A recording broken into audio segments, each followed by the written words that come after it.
Welcome to The Right Chamber, the podcast that takes you inside the NHS to explore what really makes a hospital a hospital. Each episode, we sit down with the people who keep healthcare moving, from doctors, nurses on the front line, to students, the support teams, administrators, corporate staff, and everyone in between. These are the voices that often go unheard, but together they form the heartbeat of our hospitals. Our aim is simple: to share authentic stories that are accessible to the public, meaningful to NHS staff, and a reminder that healthcare is more than treatments and wards. It's a whole community working together. So whether you're part of the NHS family or simply curious about the people behind the service, join us as we open the doors to the conversations that matter here in the Right Chamber.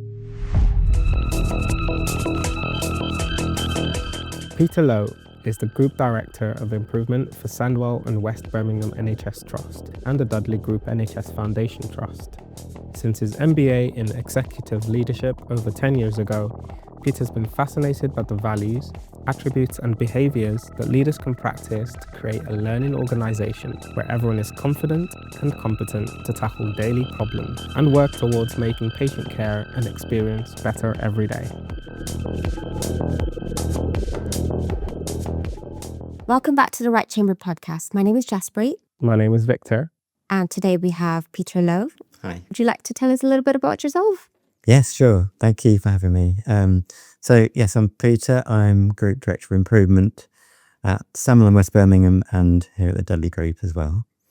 I've been working in the NHS for nearly 25 years. Oh, Actually started out in IT, that they call digital now. So worked my way up through sort of service desk and technical support into leadership roles and got as far as Deputy Chief Information Officer. The biggest thing that I did in that role, the biggest sort of program of work, was to implement the patient record, digital patient record. And that was a far too big a piece of work. It's quite scary. It was £32 million business case, which I took through board, and then I ran a big public sector procurement process to choose which supplier we were going to use. And I was really keen that I didn't want it to be an IT decision. I wanted it to be a clinical decision and a staff decision. So we had lots and lots of doctors and nurses looking at all the different products and scoring the solutions and coming up with which one they wanted. And then I built a team of people to develop the system and implement it. And took 2 years, but actually we went live with the first part, and that was, I think it's something like 6 weeks late, but on a 2-year program, that was not so bad, and it was slightly under budget, so I was pleased with that. There was still loads more to do, but we went live with the first part, which was using tablets at the bedside for a nurse to capture vital signs of patients, so using the news scores, and really trying to make sure we identified sepsis in that golden hour, and so that you can actually save people's lives by identifying sepsis early. So that went really well, and the chief exec said to me, so you've got that one going, Peter. I'd like you to move on to a different trust-wide transformational program now. I want you to create a culture of continuous improvement. Oh. And I was looking around, who's she talking to? Because I've got no idea what that even meant. This was back in 2018. And from there, I went on a massive learning curve. I spoke to as many different people. So prior to that point, you actually wasn't very deep into it? I didn't know what it was. So what is continuous improvement? What is continuous improvement? So it's about always striving for better. And every single member of staff here in the trust, if you speak to them for a couple of minutes and ask about their passion, they all have ideas about how they could make the care and the services that we provide for patients better. But there are always reasons why those ideas get stuck and don't get put into place. Sometimes it's just people's belief of things won't work, or they're not allowed the time. And so the improvement team that I've built up, their role is to help people put their ideas into practice to improve patient care. And there are lots of principles and training and values that go with that. but it's really about empowering people and making them confident and competent to make improvements in their own area of work. What is like the biggest reason that ideas don't become reality?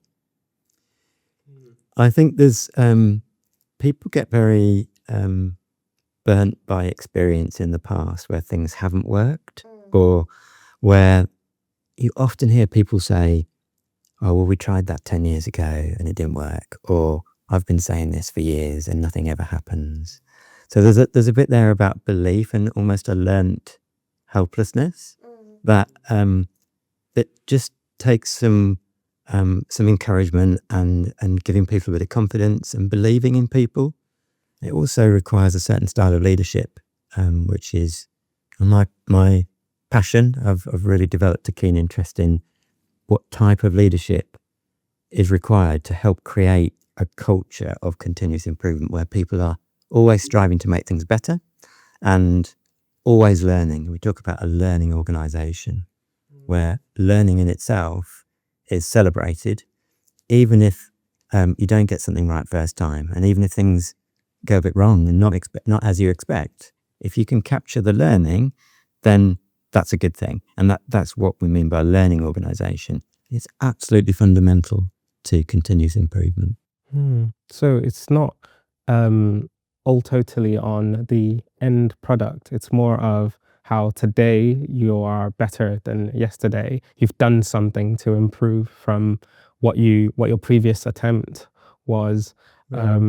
Okay. Oh, that's really... It eventually will lead you to the end product because you're looking at what went wrong. Let's try to fix this and then move on to the next step. And then reevaluating. It's definitely about improving and measurable improvement with data to show that our services and our care is getting better.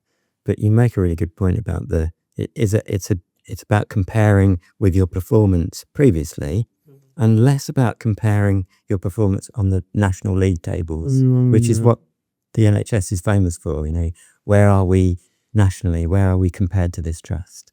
So in improvement terms, we like to use data in a different way, which allows us to be curious about what's happening and to celebrate improvement on our own performance in previous months or years, and less so much about where are we compared to someone else. I'm just thinking as well on kind of like the challenges. Is it also something you come across where people are maybe over ambitious or feel like this thing I want to implement is just so big, it's beyond me? Should I even bother entertaining this idea? Do you ever come across that? All the time, Victor. It is. I mean, I think it's human nature that we get daunted by really scary kind of goals and ambitions, and that can sometimes paralyze us a bit and think, well, it's going to be so difficult, let's not even bother trying or even starting. But that's absolutely the sort of support that we can provide in the improvement team, is to help people, first of all, set themselves a really well thought out vision and a goal, and then help people break that down into manageable stages and help them use some structure to make something that might seem really daunting into something that is actually more believable, and using lots of different approaches that we have to suit different people and different challenges. We can help them move step by step and celebrate successes as they go, use data to notice what's happening and really analyze the changes that they're making. It's very much an iterative process. It's different to project management, where you might have a plan set out for all the way to your goal over a whole year. Improvement is a different approach, where it's about learning as you go, trying things, taking a scientific approach to problem solving and learning. This scientific approach, so it's... Could you explain that in a little bit more detail? How does that link to that making improvements and the iterative changes that you mentioned? Yeah, so there are lots of attributes and behaviours that I think make up a style of leadership which is starting to emerge now, called improvement leadership. There are lots and lots of hundreds of books on it, on different styles of leadership. If you go to the library, there's so many different sorts of compassionate leadership. There's servant leadership, transactional leadership, distributed leadership, loads and loads of different sorts. I just thought leadership was like leadership. Yeah. And what you won't find at the moment is a book called Improvement Leadership. It's a new, in recent years, an emerging sort of subset, but very specifically is about creating the right conditions and the leadership behaviours that can help people develop their capability and their confidence to solve their own problems. I am currently doing an executive diploma in improvement leadership, so I know it exists, but it's still really new and fresh, and I find it really exciting. So any leadership style you could describe as being made up of values, so things like trust, values, care, respect, responsibility, things like that you might say are values. And then on top of those values, you have attributes, so sort of personal components of your personality and how you behave with people. So things like being curious, being humble, and those are attributes of an improvement leader.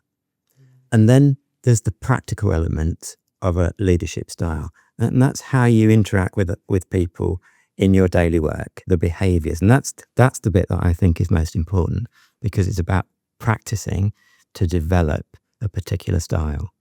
So, for example, listening is a very underrated skill to develop. It actually takes a lot of practice to listen really well. But if you can develop your listening ability so that rather than listening to fix or listening to be right, which is a quite common, you might even catch yourself doing it when you're listening. You think, oh yeah, I know the answer to this one. And you'd still try and listen, but you've already got an idea in your head about the solution to someone's problem. Or you might, we're human, we like being right. So often you'll see people listening with that sort of frame, or they've always got the internal monologue that is racing away, which actually detracts from someone listening with true fascination.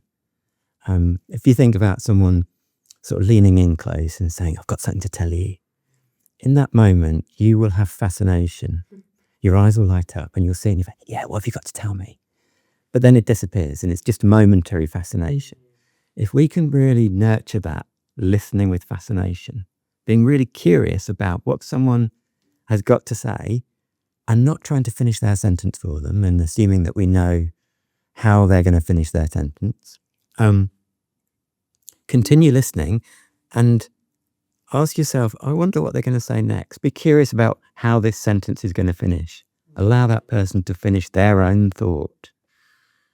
And it's almost similar to meditation in a way, is letting go of all the thoughts that come into your head so you can stay present with the person who has got the idea and has got that amazing thing they want to tell you about their service or about the care they're providing.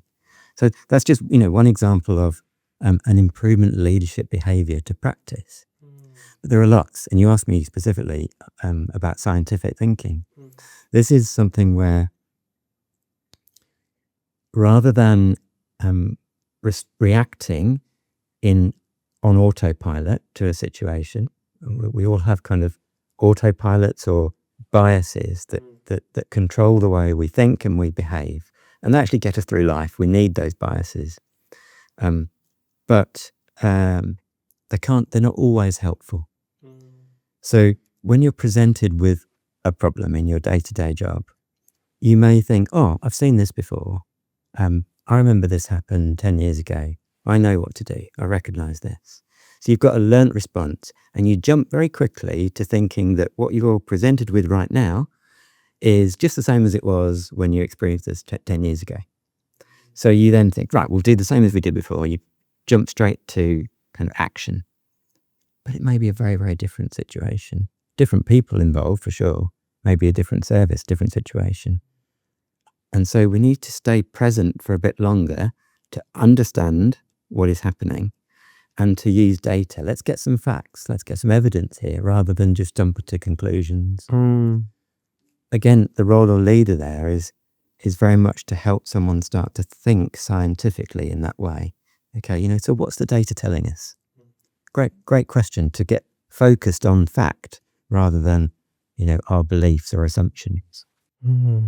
Okay. Oh, that's interesting. And that, what you've said just like kind of reminds me of that kind of type 1, type 2 thinking. I'm not sure where that originated from. But, that kind of type 1 thinking, which is very much reactive, human nature, where it's all about kind of patterns that we see. And often we just do things throughout the day, kind of in autopilot mode, like you said. But having that little bit of extra time to take a step back and then actually evaluate the data, evaluate where we currently are, and then it will help us make better decisions to get to the next stage of where we want to go. Yeah, I'm glad you remember that, because I think you came on some of our training. Yes, I remember that. And we talked about, so it was a guy called Daniel Kahneman that came up with this way of understanding how we think in different ways, and he called it System 1 and System 2 thinking. And just as you say, System 1 is that automatic, very powerful, quick, emotional response to a situation. But they're the habits that we have to get through life. If you didn't have System 1 habits, it would take you hours and hours just to get ready for work in the morning. You don't think about how to tie your shoelaces. You've learned a skill, you've passed it over to your habit, to your System 1. But System 2 is where the scientific thinking comes in, and that's much better for complex problem solving.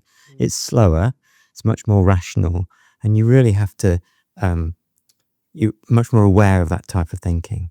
So scientific thinking is the System 2 that you need to develop and nurture and be encouraged to use when solving really complex problems that we get in healthcare.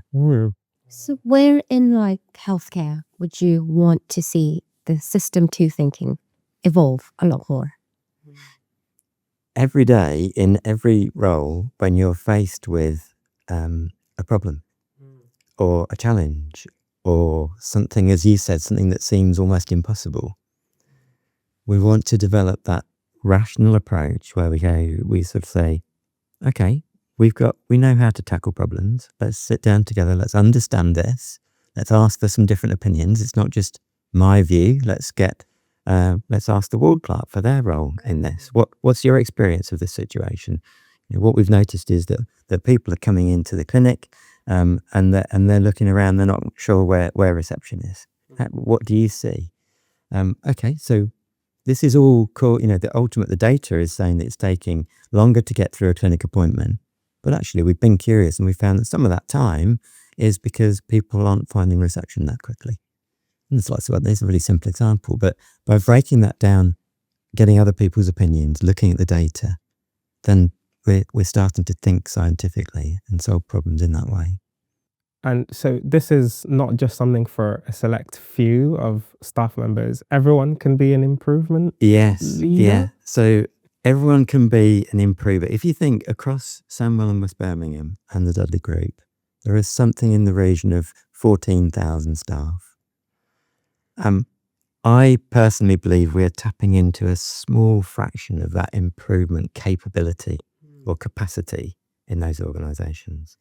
And the role of the improvement team is to try and develop that capability in 14,000. But imagine if 14,000 people knew that it was their responsibility to do their job well and also to improve the work that they do.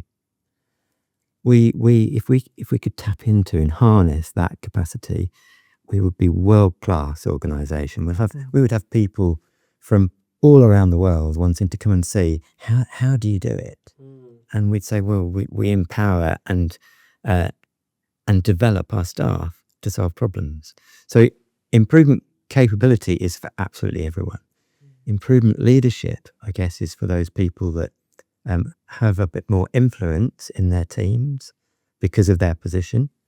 And their role is sometimes to get involved in the problem solving, but much more, I believe, is their role to help their teams problem solve. And that way, rather than all problems finishing up on the line manager's desk, which is too much work and causes delays, and you can't expect one person to solve all the ward's problems, but that's quite often what happens. That line manager could say, I've got ideas about how you might fix this problem, but I'm really interested to hear your thoughts first because you brought it to me. So you're experiencing that problem firsthand. So what are your thoughts? Start with that. And just stay curious long enough to hear what someone else's thoughts are. And then rather than taking it away from the person, saying, okay, leave that with me, I'll get it fixed. And we like to do that because, we want to be helpful people. So it comes from a good place. But actually in that moment, we're taking the ownership away from that person who had the idea. And even if we do get it fixed, that person can't be proud of that accomplishment. And we've created a dependency on the line manager to fix the next problem. And this is what eventually builds up over time and becomes firefighting. And that's the most common expression I hear when you talk to staff who are, we all know that there's way more work than there are staff to do the work. So we need to be making the absolute best of our staff, the best use of that time. And most people say we're in firefighting mode. And we're stuck. And we can't, people say to me, I haven't got time for improvement. Do you have any idea how busy we are? And I think there's a real irony there because if we can improve the efficiency and effectiveness of the way we work, it will actually free up time to care and free up time to provide better services, which ultimately will be better for the patient, better for staff. And you know what? They'll be more cost effective as well. So like you said that there are people who will be involved in improvement capabilities and someone involved with improvement leadership. How can anyone get involved with either of these in the hospital? Absolutely. So that's why we're here. And we have a whole range of improvement training to suit anyone and any situation. And we will help guide you through to decide which training might suit you. I'm always the one that says you don't develop a skill in the classroom. So you can come on some training. We're not going to give you a certificate for that because all you've done is hopefully listened and maybe got some ideas and absorbed some information. You haven't developed a skill. It's only through practice. And this is why we use the term improvement practice. It's only through practice that you start to develop that skill of improvement capability. So after training, we will come out and see you in your workplace. And we'll sit with you and help understand the problems you're facing or the ambition and the idea that you have for your service. And then we'll work through and help you apply the ideas or the tools that you heard about in the training and put them into practice. And then when you've done that, then we'll give you a certificate. So it's very much a hands-on supported It really is. Environment. That's amazing. I actually think probably 10% of what we do in the improvement team is deliver training. And there are some organisations who spend most of their time delivering training and they measure success by saying, we've trained 70, 80% of the staff, but there's very little practice. And so you haven't got that capability or tapping into that vast capacity that I talk about. Do you want to see the outcome of the training? Yeah, absolutely. Yeah. And with data. So people often say, did it work? And they'll say, well, it feels better. And we'll say, so, okay, it's great that it feels better. And feelings and, we're human beings, so it does count. But can we see some data that show that it's actually got closer to your aspirations for where that particular process or that service wanted to get to? What were your goals? Getting people to express data in a way that really connects with people rather than puts people off. That's a big part of it, using data. And a lot of people are scared of data. And you see so much data land on people's desks in the NHS. We're overwhelmed with targets and metrics and tables. And we help people break that down, tap into the bits that are useful, and then express that in a way that tells a story and that creates fascination from people saying, oh, that's interesting, what's happening there? Or what happened on that day that's caused the data to do that? What can we learn from that? Ultimately, we want to use data to help us make decisions and to learn. Wow.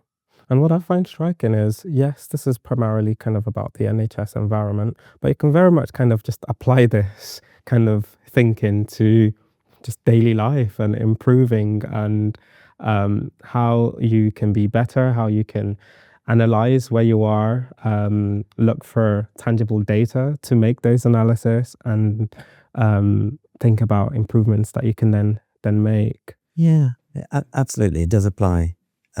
We do joke that don't take improvement tools home. And if I were to apply some of the practices that I use at work with my wife, then I think I'd probably fall out and have arguments around that. So we do something like organising a workplace so that you've got the things that you need most often closest to hand. And that's about arranging a ward or even a desk in a way that makes the best use of that space to allow you to be most efficient in how you work. There's a lot of sense in that, and a vast amount of time is wasted looking for things or walking up and down the ward to go and get something that you need 20 times a day. Just by thinking, okay, well, let's rearrange where we store things so that the things we need most are just there, right where you need them. But if you took that home and said, look, why have we got all the mugs in this cupboard? I need them over. You'd get into all sorts of trouble. So yeah, it doesn't always translate to home. Some of the things you were saying there, I'm really fascinated in so the psychology of learning and psychology of improving. And there's things like science of motivation and how people get motivated to take ownership of a project. And again, this all links back to leadership behaviours. So by understanding what motivates someone, there's a book I like called Drive by Dan Pink. He talks about autonomy, mastery and purpose. So first of all, staff need to feel that they are trusted to get on with their jobs and that they have autonomy and they're not being micromanaged, right down, because that's kind of taking away the value. So feeling that you've got autonomy to do your job well is a great motivator in itself. Mastery is about noticing that you're getting better and you're developing skills and developing more capabilities. Even if you're not, chasing the career ladder, you still want to feel that you're being invested in and you're getting the opportunity to develop in any chosen way that you want to. So mastery, that's what that means. And purpose, a lot of what we do is helping a team have an understanding as to what they're striving for. But it has to be a collaborative exercise. Very often, the reason that a project will fail is because they didn't spend enough time understanding purpose at the beginning. And you can get 3-6 months down the line and everything starts falling apart. And you say, so what were we trying to achieve? Ask different people and you'll get different answers. And you suddenly realize, well, no wonder this didn't work. So that purpose and helping people understand the purpose really clearly is a big part of motivation. That was just an example of some of the sort of psychology that there is as well. That's very interesting. Wow. So, I think it's also important for the staff. If you're a leader, your staff needs to feel psychological safe to be able to answer your questions and then move on from there as well. I mean, this is another passion of mine. I'm pleased that you mention it. Psychological safety is absolutely fundamental to improvement. Improvement cannot happen. I'll say it as boldly as that. Improvement cannot happen without psychological safety.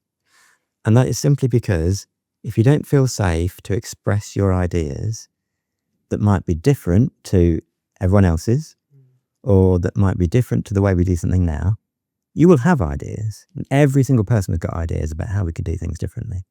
But if you can't say them out loud, then we'll just continue doing what we've always done and we'll always get what we've always got. So you need psychological safety. And that's the ability to, the belief that if you say something, you won't be punished. I don't mean punished like taken to HR. I mean punished by the way you're treated in your social group.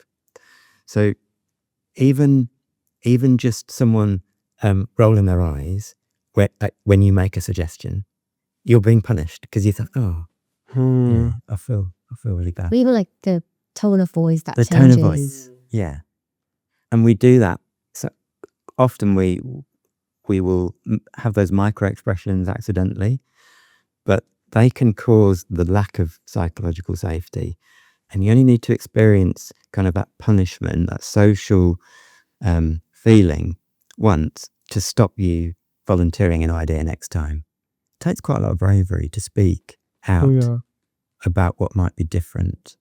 So a lot of what my team do is help leaders understand what psychological safety is and how you might start to create it and why it's so important in order to improve services. And there's some simple things that you can do. Listening is a big part of it. Don't interrupt someone because straight away you're assuming that your thoughts are more important than the person speaking. Sometimes big groups are quite scary to speak up in. So we did some work with a department and they had a huddle in every morning, and the matron would give out all the information, we've got a new starter, can you make sure you get your mandatory training done, and all this sort of information passing out. There's probably 30 or 40 people in a big circle. And so we listened in on this and we said, it was really nice that so many people turn up. That's brilliant. Next step would be maybe see if you can get some people saying something so it's not just one way. See if you can get people to speak. And so she said, okay, yeah, I'll give that a go. So the next morning, gave out all the information and then said, has anyone else got anything they'd like to share? So of course you can imagine, can't you? Everyone was looking around, looking down, everything. Avoid eye contact. Avoiding eye contact. No one wanted to say anything. And so we said, okay, that's the first step. You invited them to speak. So he said, why do you think people didn't want to say anything? And it's like, well, it's a big group of people, didn't want to be judged was the main thing that came up. I didn't want to be judged by my colleagues for speaking up. Okay, so how could we break it down a bit? So what we did, instead of it being all together in one big huddle, broke it down into specialties within that service. And they had a huddle with more like 6 to 8 people. Felt a lot more comfortable to start with. And then we encouraged people just to come forward on a hoverboard to write ideas, really, really simple, small ideas, and put them up on the board. And you could do that anonymously. But gradually, people gained a bit of confidence and they saw their ideas started to get put into practice. And then over time, it doesn't happen straight away, but over time, when that question came, has anyone got any ideas to share? People were saying, well, actually, I've got something. And it's so important, to treat that first person that's speaking with respect and to really be interested and genuinely fascinated with their idea and encouraging, even if as the leader you think, oh, they've really, that's not going to work, or you're going to have those thoughts. But it's better to let that person be allowed to experiment and learn for themselves in a safe environment. We're not talking about risky situations where you might risk patient care. Of course, we would never risk safety. But you can create environments where it's safe to experiment and learn. So there's lots more about psychological safety.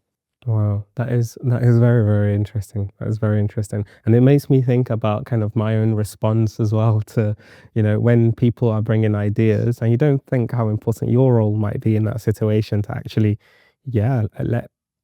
open the floor to ideas, because you never know how many new novel ideas you might shut down if you respond the wrong way. And you think back to so many great innovations and inventions. I'm sure when people came up with that idea for the very first time, it might not have sounded like the greatest thing, especially when it's different to what we're used to, isn't it? We've covered quite a lot, and there's a lot for our viewers to go back and digest. Just any final remarks or signposting that you'd like to do for events coming up or resources that people could access? So we do have lots of resources. As I said, we've got lots of training that's all continuous professional development accredited. So if you want CPD points, then that's available as well. The training's all available. You can email us directly improvement.dgft@nhs.net, or at Sandwell it's improvement.swbh@nhs.net. And we will help you look at the problem that you've got or the ambition that you've got and help signpost you to the right support. We also work with organisational development, but on leadership development, which, as you've heard, is one of my passions. And we can do bespoke things as well. So if you've got a team that you're working with and there's a particular area that you want to develop or a particular need, then speak to us and we'll put something together for you. Well, thank you so much for your time, Peter. It's been very lovely having you on the podcast, and I think that brings us nicely to the end of today's podcast. Thank you so much for everyone tuning in who's listening. As usual, feel free to interact with us, comment, like, share, and also get in touch with us if you would like to participate in future podcasts. Right, we'll leave you there. Thank you very much. Remember to stay connected with us on social media. Follow us on Instagram and TikTok at RGUCMS, and subscribe to our YouTube channel, RGUC Media, for more exclusive content and updates.